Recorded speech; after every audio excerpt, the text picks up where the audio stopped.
Hello and welcome to Celebrity Reporter. In this video we will discover the hidden dark side of Charles and Diana's relationship that very few people know. Charles and Diana's fairy tale wedding was watched by millions around the world and it seemed like the perfect love story. However, as time passed, the cracks in their relationship began to surface, revealing a dark side that was kept hidden from the public eye. Behind closed doors, Charles and Diana's relationship was far from perfect and was plagued with secrets, infidelities and betrayals that ultimately led to their tragic end. Today, we will explore the hidden dark side of Charles and Diana's relationship, and uncover the truth behind the facade of their perfect royal marriage. The late Princess Diana was known as the People's Princess, adored by millions around the world. However, behind the facade of her glamorous life as a royal, there was a hidden dark side to her relationship with Prince Charles. The trouble between them began even before their fairytale wedding, according to biographer Sally Bedell Smith. She suggests that Prince Charles had already stumbled into the marriage, and rumors of their affair had reached a fever pitch. The pressure from the media and public speculation about their relationship weighed heavily on the couple, with Prince Philip advising either ending the relationship or pushing Prince Charles to take it more seriously. But the relationship was far from happy, with Diana feeling that the palace was trying to control her and that Charles was still seeing his former flame, Camilla Parker Bowles. During their wedding preparations, Diana became increasingly emotional, and on the way back from the second dress rehearsal, she wept copiously in the car. Bedell Smith writes in her biography that the honeymoon only soured their relationship further. Diana would often weep in her bedroom, and at dinner with the Queen and family, she flounced out, shocking everyone with her breach of protocol. As time went on, Diana's mental and emotional health began to deteriorate, and she showed increasing signs of eating disorders and tendencies for self-harm. Her insomnia made her grow thinner by the day, and Charles would implore her to tell him what he had said to make her cry. He reassured her that his affair with Camilla was in the past, but felt powerless to contain her emotional storms, which shocked him in their intensity and suddenness. Older mentors recommended that Charles arrange psychiatric help, and even suggested Valium, but Diana refused the drug.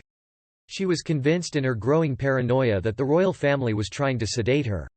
Charles began seeking refuge in the Balmoral countryside with his paint box, books, fishing rod, and guns, but that only made his young wife even more aggrieved. The princess was known for her erratic behavior and emotional outbursts, while the prince was seen as cold and distant. Eventually, they sought the help of a therapist, Dr. Alan McGlashan. According to a new book by Sally Bedell Smith, Diana rejected Dr. McGlashan, but Prince Charles continued to see him for the next 14 years. The book suggests that Dr. McGlashan understood the prince's need for genuine affection and provided him with the respect he deserved. Meanwhile, Diana's behavior continued to deteriorate. The book details her jealous rages and her tendency to pick fights with her husband. She would even disturb his prayers by hitting him over the head. Previous accounts of Diana's life have attributed her behavior to mental instability. Andrew Morton's biography, for instance, reports that Diana attempted suicide several times and struggled with bulimia, self-mutilation, depression, and anxiety. But the new book suggests that there may have been deeper issues at play. Bedell Smith suggests that Diana may have been driven to such extremes by a sense of isolation and a lack of affection from her husband. In her view, the marriage was doomed from the start, as the couple came from vastly different backgrounds and had little in common.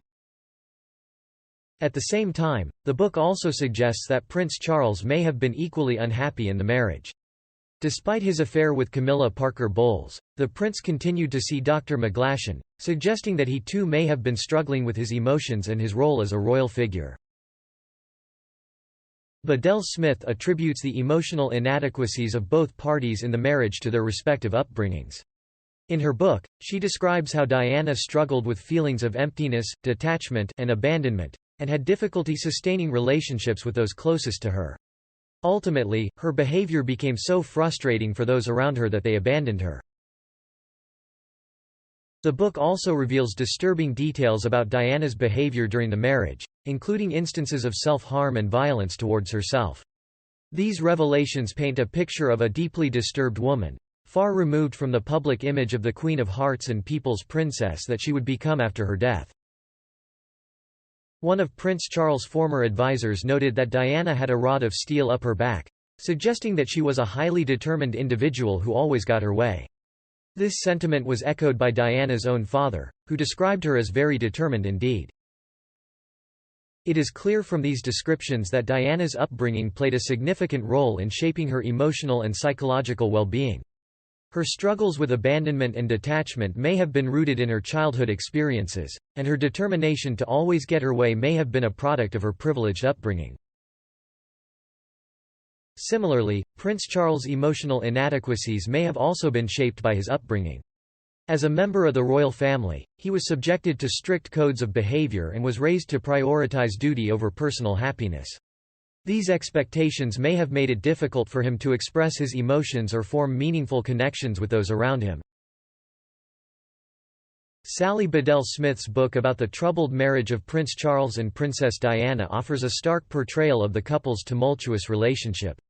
According to the author, Diana's hostility toward Charles was evident from the very beginning. Diana reportedly hated all of Charles' hobbies, including polo, painting, gardening, and even his love of Shakespeare. She would taunt him by saying that he would never be king, and she went so far as to banish many of his old friends from their lives. One of the casualties of Diana's animosity was Harvey, Charles' beloved yellow Labrador. Diana insisted that the dog be sent away to live with one of Charles' advisors, as she resented anything associated with his previous life. As the marriage deteriorated, the couple eventually took separate bedrooms. According to Bedell Smith, this involved Charles moving into a dressing room and sleeping on a single bed with a well-worn teddy bear. Diana's behavior toward Charles was not just confined to these petty acts of aggression.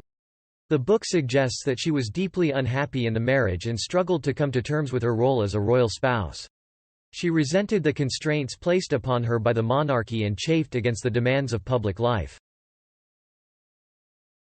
At the same time, Charles was also struggling with his own demons. He felt trapped in a marriage that was clearly not working, and he was torn between his love for Diana and his desire for a more fulfilling personal life.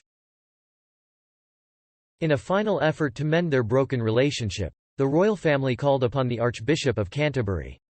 However, according to the author, the Archbishop saw little evidence of Diana's willingness to make the marriage work, and ultimately concluded that Charles was more wronged than at fault. When the Queen advised a separation, everyone in Charles' family, including Princess Margaret, who had previously been kind and affectionate towards Diana, took his side. Prince Philip even sent a letter praising his son's unwavering strength during the trying time. After the separation, Charles and Diana's relationship appeared to have mellowed. Charles visited her occasionally and consulted her on matters concerning their children. However, as Bedell Smith writes, Charles was devastated when he heard the news of Diana's death while traveling through a Parisian tunnel with Dodi. He was so overcome with grief, self-pity, and regret that he turned to his courtiers and lamented, "They're all going to blame me, aren't they?" The situation sheds light on the complexities of human relationships and the difficulties of reconciling differences when emotions run high. Despite the efforts of the royal family and the Archbishop of Canterbury, it was ultimately too late to save Charles and Diana's marriage. Even after their separation, the two struggled with their feelings towards each other, and the tragic end of their story serves as a cautionary tale about the importance of communication and compromise in any relationship. We are super excited about you watching our video and look forward to your continued support. It means the world to us. See you in the next video.